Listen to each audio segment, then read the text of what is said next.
I would say the secret to what I do, if you want to call it that, is surprise.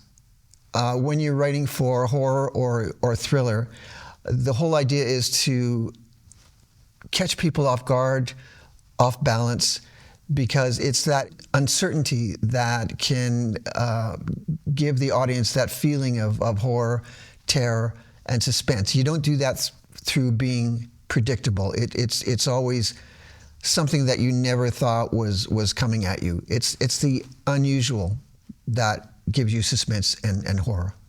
When I layer sounds, I do like the idea of finding my own sense of harmony. I try to, as a composer, I tend to avoid normal harmony in music. So I try to look for harmony that I haven't quite heard before. So it's experimentation. This project came about from an idea that I had about how to create sound design in a very organic way, and to pull in some of the instruments that I like to play with, like using an EBow on a spring reverb, and an EBow on a guitar string, but in very usual ways. And I've always loved the hurdy-gurdy. Just incorporate all those things into one box. I approached my friend Tony Duggan Smith, who's a brilliant guitar luthier, and I said, can you build me this box? And so we collaborated on it and shared ideas, and we came up with the Apprehension engine. The AE does very scary and horrifying sounds. It's not meant to be melodic in any way. It was built from the ground up to be very much more sound design than music. It's pretty hard to play like a major scale on this thing. It just doesn't play well with harmonic and melodic music. So for me, it was a way of being more organically connected to the sounds that I was creating. So it's really nice to feel those vibrations from the instrument come up through your fingers and your body. You're really organically part of that sound making. Basically, that was the whole idea, because I was doing a fair amount of horror films at the time, and I was looking for a way to be, shall we say, organically scary. All of the AE sounds are similar in a way. They're basically wood and metal, and non-melodic, non-harmonic.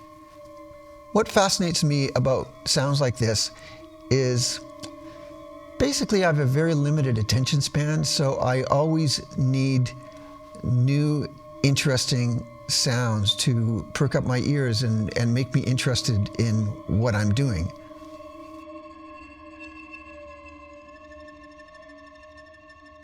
Well, how the project came about was, since I thought there was nothing like this in other libraries, and it's sounds that I like to use, I approached Orchestral Tools, and they heard my concept and agreed that there was nothing else like it, so let's do it. To sum up the sounds of the library, I would say it's tension, suspense, horror, terror, unusual sonic worlds. What all the sounds have in common in the library is that they're all acoustically based. They're very real, and like I keep saying, they're very organic.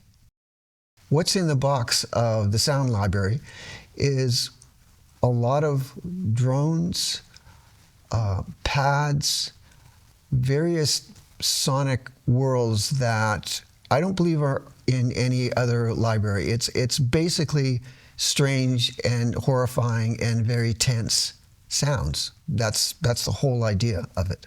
A lot of work went into this library. We've had a lot of great players involved that took some of the stuff that I do in different directions, which is wonderful.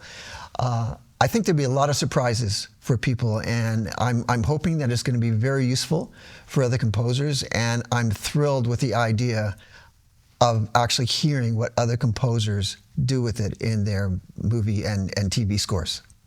I think the way of getting the most out of this library is abandon any preconceptions that you might have about it being a melodic or harmonic library. You have to adopt more of a sense of playfulness.